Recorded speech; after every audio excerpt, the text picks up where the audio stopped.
Back to my channel. So நம்ம என்ன பார்த்தீங்கன்னா ஊரக வளர்ச்சி மற்றும் ஊராட்சித்துறை ஊராட்சித்துறையில் செயலாளர் பணியிடங்கள் அப்படின்றது வந்து அறிவிப்பு வந்து வெளியிட்டிருந்தாங்க. கிட்டத்தட்ட வந்து 1400 பணியிடங்கள் அப்படின்னு சொல்லிட்டு நம்ம நோட்டிஃபிகேஷன் வந்ததுலேருந்து அப்டேட் பண்ணிகிட்டே வந்துட்டு இருக்கோம்.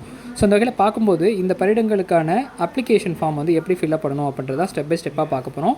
ஸோ பார்க்க முடியும் சேனல் நீங்கள் சப்ஸ்கிரைப் பண்ணிட்டு வாங்க. இதுக்கு முன்னதாகவே ஊரக வளர்ச்சித்துறையில் அலுவலக உதவியாளர், வாட்ச்மேன், இரவு காவலர்னு சொல்லிட்டு பலவிதமான பணியிடங்களுக்கு வந்து நோட்டிஃபிகேஷன் விட்டுருந்தாங்க. அதற்கு எப்படி அப்ளை பண்ணணுன்றதை பார்த்துருந்தோம். அதே ஒரு ப்ரொசீஜர் தான் இதுலேயே வந்து கொடுத்துருக்காங்க. ஸோ ஸ்டெப் பை ஸ்டெப்பாக எப்படின்றத வந்து பார்க்கலாம். ஸோ இந்த நோட்டிஃபிகேஷன் லிங்க் பார்த்தீங்கன்னா tnrd.government.in வெப்சைட்டில் தான் இருக்குது.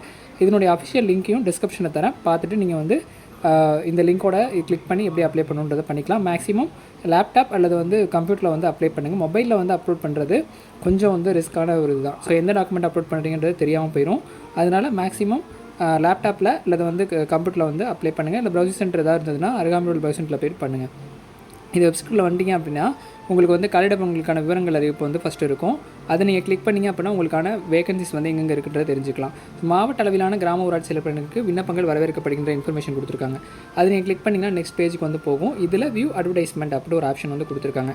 அதை நீங்கள் கிளிக் பண்ணிங்கன்னா டிஸ்ட்ரிக்ட் வைஸாக, ஸோ மாவட்ட வாரியாக 38 மாவட்ட வாரியாகவும் இதில் வந்து கொடுத்துருக்காங்க. எந்த மாவட்டத்தில் நீங்கள் வந்து இருக்கீங்களோ அந்த மாவட்டத்துக்கு நீங்கள் கிளிக் பண்ணி உங்களுக்கான இதை வந்து பார்த்துக்கலாம். ஸோ 37 மாவட்டம் தான் அதில் இருக்குது. சென்னை தவிர மிச்ச மாவட்டங்கள் எல்லாமே இருக்குது.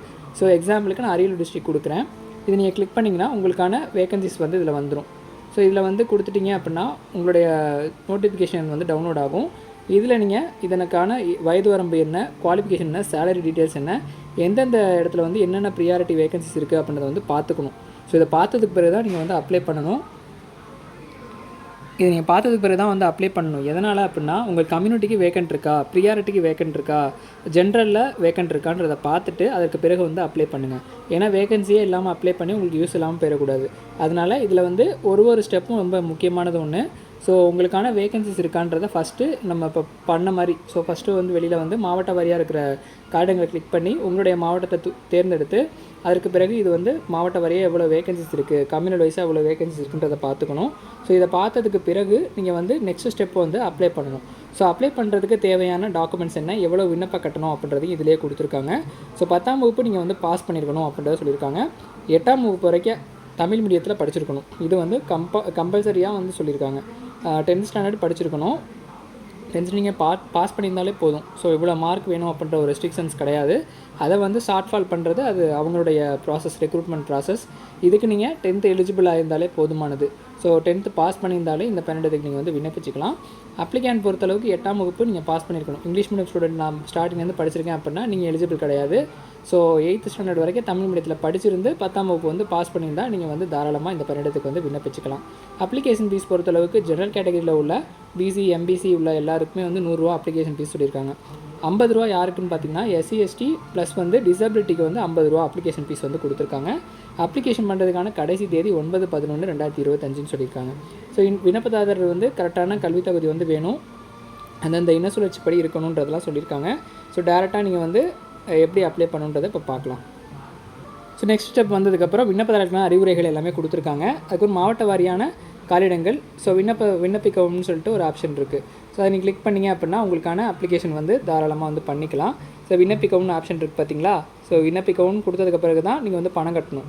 ஸோ விண்ணப்பிக்கவுன்ற ஆப்ஷன் வந்து கிளிக் பண்ணிங்க அப்படின்னா உங்களுக்கு நெக்ஸ்ட் ஸ்டெப்புக்கு வந்து போகும். ஸோ சிம்பிள் ஸ்டெப் தான், ஒன்றும் வந்து மற்ற போர்டு மாதிரி வந்து ரொம்ப நிறையா பேஜஸ்லாம் கிடையாது. சிங்கிள் பேஜ் தான் கொடுத்துருக்காங்க. நீங்கள் விண்ணப்பிக்க விரும்பும் மாவட்டத்தை தேர்ந்தெடுக்கும்னு சொல்லி கொடுத்துருக்காங்க. இதில் நீங்கள் ஏதாவது ஒரு மாவட்டத்தை வந்து தேர்ந்தெடுங்க. ஸோ எந்த மாவட்டத்துக்கு நீங்கள் இருக்கணும் அந்த மாவட்டத்தை தேர்ந்தெடுங்க. ஏதாவதுனா நீங்கள் பாட்டுக்கு அப்ளை பண்ணக்கூடாது. உங்கள் டிஸ்ட்ரிக் எதுவோ அதை நீங்கள் அப்ளை பண்ணுங்கள். இதில் வந்து அடுத்ததாக கம்யூனல் வைஸாக இருக்கிறது இது வந்து நீங்கள் அப்ளை பண்ணணும். ஃபஸ்ட்டு வந்து டிஸ்ட்ரிக்கு, அதற்கு பிறகு வந்து கம்யூனல் வைஸாக இருக்கிறது. நெக்ஸ்ட் ஸ்டெப் வந்து கம்யூனிட்டி, பிசியா, எம்பிசியா, எஸ்சி, எஸ்டியான்னு கேட்டிருக்கு. அதை நீங்கள் கிளிக் பண்ணிங்க அப்படின்னா உங்களுக்கு அடுத்த இதுக்கு வந்து போகும். ஜெண்டர், ஸோ பிசியில் வந்து வேகன்சி இருக்கா அப்படின்றத இது வந்து காட்டிடும். இந்த ஆப்ஷனில் வந்து உங்களுடைய ஜெண்டர் மேலா ஃபீமேலா அப்படின்னு சொல்லி கேட்கும். ஸோ ஜெண்டர் வந்து கேட்குது, மேலா ஃபீமேலான்றதை கொடுத்துருங்க. அடுத்து வந்து வகுப்பு வாரியாண்ட ஒதுக்கீடு. ஸோ இதில் வந்து நீங்கள் என்ன கம்யூனிட்டியில் உங்களுக்கு ப்ரியாரிட்டி இருக்குது அப்படின்றத வந்து பார்த்துட்டு நீங்கள் வந்து பண்ணணும். நீங்கள் வந்து பார்த்துட்டு பண்ணணும். இதில் வந்து பார்த்தீங்கன்னா உங்களுக்கு பிற்படுத்தப்பட்ட வகுப்பினர், பொது பிரிவினர், ஜென்ரல், பிசிலே வந்து ஜென்ரல் கேட்டகரிக்கு இருக்குது. அதேமாதிரி தமிழ் வழியில் படித்தவங்களுக்கான பிஎஸ்டிஎம் ரிசர்வேஷன் வந்து வச்சுருக்காங்க. அடுத்து எக்ஸ் சர்வீஸ் மேன்னா அவங்களுக்கான ரிசர்வேஷன் இருக்குது. பிசிலேயே டிசபிலிட்டி இருந்தால் அவங்களுக்கான வேகன்சிஸ் இருக்குது. அடுத்தது பிற்படுத்தப்பட்ட வகுப்பினரில் ஃபஸ்ட் கிராஜுவேட். ஸோ இது வந்து ஒரு சில டிஸ்ட்ரிக்டில் தான் இருக்குது ப்ரியாரிட்டி. ஸோ இந்த ப்ரியாரிட்டி இந்த கம்யூனிட்டியில் இருக்குது. பிசி கம்யூனிட்டியில் உள்ளவங்களுக்கு இந்த டிஸ்ட்ரிக்டில் ஃபஸ்ட் கிராஜுவேட் வச்சுருக்கீங்க அப்படின்னா தாராளமாக வந்து விண்ணப்பிச்சிக்கலாம். அதற்கு பிறகு எக்ஸ் சர்வீஸ் மேன்லேயே வந்து டிசபிலிட்டியாக இருக்கவங்களுக்கான ஒரு வேகன்சிஸ். அப்புறம் வந்து இதுவும் வந்து ஒரு ப்ரியாரிட்டி, கொரோனாவால் பேரண்ட்டை இழந்தவங்களுக்கான ஒரு ப்ரியாரிட்டி. ஸோ இதுக்கெலாம் வந்து காம்படிஷன் கம்மியாக தான் இருக்கும். சர்டிஃபிகேட் வச்சுருக்கீங்கன்னா தாராளமாக இதுக்கு நீங்கள் வந்து விண்ணப்பிக்கலாம். ஒரு கம்யூனல் வைஸாகவும் பார்த்துட்டு வந்து விண்ணப்பிக்கணும். இது வந்து பிசிக்கான ரிசர்வேஷன் மற்றும் ப்ரியாரிட்டி. நீங்களும் ஒரு கம்யூனிட்டி இப்போ எம்பிசியில் இருக்கீங்கன்னா எம்பிசியில் ப்ரியாரிட்டி இருக்கா, என்ன கம்யூனிட்டிக்கு ஒதுக்கி இருக்காங்க அப்படின்றத வந்து பார்க்கணும். பார்த்து தான் வந்து கொடுக்கணும். நீங்கள் பாட்டுக்கு வேறு கம்யூனிட்டியில் போய்ட்டு நான் வந்து எம்பிசியில் வந்துட்டு போயிட்டு தமிழ் மீடியம் இருக்குதுன்னு சொல்லிட்டு கொடுத்தீங்கன்னா கம்யூனிட்டி வைஸாக உங்களுக்கு அந்த வேகன்சிஸ் வந்து கிடைக்காமல் போயிடும். அதனால் உங்களுடைய கம்யூனிட்டியை தேர்ந்தெடுங்க. அதற்கு பிறகு உங்களுடைய வகுப்பு வாரியான ப்ரியாரிட்டி ஃபஸ்ட்டு இது வந்து என்னவோ அதை வந்து கொடுத்துருங்க. ஸோ அதுக்கு பிறகு பார்த்திங்கன்னா என்ன கொடுத்துருக்காங்க அப்படின்னா காலி வாரியான இடஒதுக்கீடு கொடுத்தாச்சு. அதற்கு பிறகு வந்து விண்ணப்பதாரருடைய பெயர், உங்களுடைய பெயர் வந்து ஃபஸ்ட்டு இனிஷியலு, அப்புறம் வந்து பேர், அப்புறம் வந்து உங்கள் அப்பாவுடைய நேமு, இதனுடைய பெயர். ஸோ ஒய்ஃப் பேர், மேரேஜ் ஆகிடுச்சுன்னா ஒய்ஃப் பேர், இல்லை மேரேஜ் ஆகிடுச்சுன்னா ஹஸ்பண்ட் நேமு, இது மாதிரி ஏதாவது கொடுத்துக்கலாம் நீங்கள். இங்கே வந்து உங்களுடைய 10th குவாலிஃபிகேஷன் கேட்டிருக்காங்க. 10ஆம் வகுப்பு தேர்ச்சி பெற்றிருக்கணும்னு சொல்லியிருக்காங்க. அதில் வந்து நீங்கள் 10ஆம் வகுப்பு காலப்பகுதியில் வந்து தேர்வில் தேர்ச்சி பெற்றுள்ளா, இல்லை கொரோனா காலத்தில் வந்து தேர்ச்சி பெற்றீங்களான்னு கேட்குது. ஸோ கோவிட்-19 பாஸ் பண்ணியிருக்கீங்கன்னா ஆம்னு கொடுங்க, இல்லைன்னா இல்லைன்னு கொடுத்துருங்க. இப்போ கல்வி அமைப்பு எல்லாருமே வந்து ஸ்டேட் போர்டில் தான் படிச்சிருப்பீங்க மேக்ஸிமம். ஸோ ஸ்டேட் போர்டுன்றதை ஃபஸ்ட்டு உள்ள ஆப்ஷன் வந்து கிளிக் பண்ணிவிடுங்க. அடுத்து வந்து இதில் வந்து பார்த்திங்கன்னா உங்களுக்கு 10ஆம் வகுப்பை தேர்ச்சி பெற்ற ஆண்டு வருடம். ஸோ எந்த வருஷமோ அதை வந்து சூஸ் பண்ணணும். எந்த வருஷமாக இருந்தாலும் நீங்கள் கரெக்டாக அதை பார்த்து சூஸ் பண்ணிவிடுங்க. நான் எக்ஸாம்பிளுக்கு ஒரு இயர் கொடுக்குறேன். அதே மாதிரி இயர் எந்த மந்தில் வருதோ, அக்டோபர்னால் அந்த மார்ச்சில் வந்து இருக்கும். மார்ச் 2024, மார்ச் 2023, ஏப்ரல் 2024 அப்படின்னு சொல்லிட்டு ஒரு இயரும் இருக்கும். அதை வந்து கொடுத்துடணும். 10ஆம் வகுப்பில் பெற்ற மதிப்பெண்கள். ஸோ பாருங்கள், நம்ம சொன்ன மாதிரி 10th நீங்கள் பாஸ் பண்ணியிருந்தாலே இதுக்கு அப்ளை பண்ணலாம். ஆனால் 10ஆம் வகுப்பு மதிப்பெண்கள் நீங்கள் வந்து எடுத்துருக்கணும். மதிப்பெண்களில் வந்து 500க்கு வந்து ஒரு 480க்கு மேலே இருக்கீங்க, 470க்கு மேலே இருக்கீங்கன்னா உங்களுடைய பர்சன்டேஜ் மார்க்கு ப்ளஸ் வந்து பர்சன்டேஜ் கம்மியாக இருந்தாலும் பாஸ் பண்ணியிருந்தாலே நீங்கள் வந்து அப்ளை பண்ணலாம். ஆனால் இவங்க ஃபில் பண்ண போகிறது எப்படின்னு பார்த்தீங்கன்னா 10ஆம் வகுப்பில் கொஞ்சம் மதிப்பெண்கள் கூடுதலாக உள்ளவங்க மட்டும்தான் எடுக்க போகிறாங்க அப்படின்றத ஃபஸ்ட்டு வந்து ஷார்ட் ஃபால் பண்ணுறதுக்கான ஒரு பெரிய ஸ்ட்ராட்டஜி வந்து ஃபாலோ பண்ணுறாங்க. ஸோ மத்திய அரசில் நமக்கு போஸ்டல் டிபார்ட்மெண்ட்டில் இந்த மாதிரி பண்ணிகிட்டு இருந்தாங்க. முதல் முறையாக தமிழ்நாடு கவர்மெண்ட்டில் இந்த ஒரு ப்ரொசீஜரை வந்து ஃபாலோ பண்ண போகிறாங்க.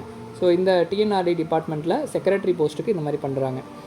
10ஆம் வகுப்பு நகல். ஸோ மார்க் ஷீட் வந்து பார்த்திங்கன்னா நீங்கள் வந்து டாக்குமெண்ட் வந்து அப்லோட் பண்ணணும். ஸோ இது வந்து எத்தனை எம்பிக்குள்ளேனா 5 எம்பிக்குள்ளே இருக்கணும்னு சொல்லியிருக்காங்க. அடுத்தது வந்து சர்டிஃபிகேட் நம்பர், 10th மார்க் ஷீட்டுடைய நம்பர், அப்புறம் வந்து அதனுடைய கம்யூனிட்டி, அதில் என்ன கொடுத்துருக்கீங்களோ அந்த கம்யூனிட்டியை வந்து கொடுத்துருங்க. ரிலீஜியன், ஹிந்துனா ஹிந்து, முஸ்லீம்னா முஸ்லீம்ன்றதை கொடுத்துருங்க. கேஸ்ட் நேம் என்ன, அதில் உட்பிரிவு என்னவோ அதை வந்து கொடுத்துருங்க, டைப் பண்ணிவிடுங்க. அதற்கு பிறகு என்ன கேட்டகரியில் வரீங்க, எக்ஸ் சர்வீஸ் மேனா, டிசபிலிட்டியா, டெஸ்டிடியூட் விடோவா அப்படின்றத வந்து கொடுத்துருங்க. Family card number. ஸோ கம்பல்சரியாக ரேஷன் கார்டு நம்பர் ஸ்மார்ட் கார்டில் இருக்கும், அந்த நம்பர் வந்து என்ட்ரு பண்ணணும். அதுக்கு பிறகு டேட் ஆஃப் பர்த்து, சொந்த மாவட்டம், அதாவது அப்ளை பண்ணுற டிஸ்ட்ரிக்ட் ஃபஸ்ட்டு கேட்டிருக்காங்க. அதற்கு பிறகு சொந்த மாவட்டமும் கேட்டிருக்காங்க. ஸோ 38 மாவட்டத்தில் நீங்கள் எங்கே வேணாலும் விண்ணப்பிச்சுக்கலாம். அதுக்கப்புறம் இமெயில் இருக்குன்னா எஸ்ன்னு கொடுத்தீங்கன்னா இமெயில் ஐடி கேட்கும், அதை கொடுத்துடலாம். இமெயில் ஐடி இருந்ததுன்னா கொடுத்துருங்க. ஸோ கண்டிப்பாக கொடுத்தீங்கன்னா அதில் வந்து உங்களுக்கு இன்ஃபர்மேஷன் வரும். 1ஆம் வகுப்பு முறை, இப்போ 8ஆம் வகுப்பு முறை தமிழ் மீடியத்தில் படிச்சிருக்கணும்னு சொல்லியிருக்காங்க. எஸ்ன்னு கொடுத்தீங்கன்னா நெக்ஸ்ட் ஸ்டெப்புக்கே போகும். அது பிறகு உங்களுடைய அட்ரஸ்ஸு, டிஸ்ட்ரிக்கு, அஞ்சல் குறியீட்டு எண், உங்களுடைய கம்யூனிட்டி சர்டிஃபிகேட் வந்து கேட்குது. 20 KB கொடுத்துருக்காங்க. 100 KB வந்து கன்வெர்ட் பண்ணி உங்களுக்கு வந்து அப்லோட் பண்ணணும். அதே மாதிரி ஃபோட்டோ, பாஸ்போர்ட் சைஸ் ஃபோட்டோ, அப்புறம் வந்து உங்களுடைய சிக்னேச்சர், இதெல்லாம் தான் அப்லோட் பண்ண வேண்டிய டாக்குமெண்ட்டு. இதெல்லாம் நீங்கள் ஃபுல்லாக டிக் பண்ணிவிட்டு இந்த கேப்சா என்ட்ரு பண்ணி சேவ் நெக்ஸ்ட்டு வந்து மொபைல் OTP கொடுத்துட்டீங்க அப்படின்னா நெக்ஸ்ட்டு வந்து பேமெண்ட் ஆப்ஷன் தான். ஸோ தாராளமாக வந்து நீங்கள் இதுக்கு வந்து விண்ணப்பிச்சுக்கலாம். 37 மாவட்டத்தை சார்ந்தவர்கள் யாரும் வந்து விண்ணப்பிச்சுக்கலாம். 10th குவாலிஃபிகேஷன் நீங்கள் அதிகபட்சமான மார்க் வச்சுருக்கீங்க அப்படின்னா தாராளமாக அந்த பண்ணிட்டு வந்து காம்பேக்ட் பண்ணுங்கள். ஸோ இந்த ரிட்டன் எக்ஸாமினேஷனும் இல்லாமல் நேரடி நியமனமாக வந்து பண்ணுறாங்க. அதனால் இதுக்கு முழுக்க 10ஆம் வகுப்பு மதிப்பெண் அடிப்படையில் ரெக்ரூட் பண்ணுறாங்க. ஸோ தாராளமாக நீங்கள் 10th எபவ் 70% மேலே இருக்கீங்கன்னா தாராளமாக வந்து விண்ணப்பிச்சுக்கலாம். தொடர்ந்து சேனலையும் வந்து ஃபாலோ பண்ணுங்கள். நெக்ஸ்ட் அப்டேட் எதுவாக இருந்தால் நம்ம சேனல் இன்டிமேஷன் கொடுக்குறேன். இதற்கான இன்டர்வியூ கைடன்ஸ் அப்படின்றதும் நம்ம சேனலே வந்து கொடுக்குறோம். தொடர்ந்து சேனலை வந்து ஃபாலோ பண்ணுங்கள், சப்போர்ட் பண்ணுங்கள். இது டவுட் இருந்ததுன்னா கமெண்ட் செக்ஷனில் கமெண்ட் பண்ணுங்கள். நன்றி, வணக்கம்.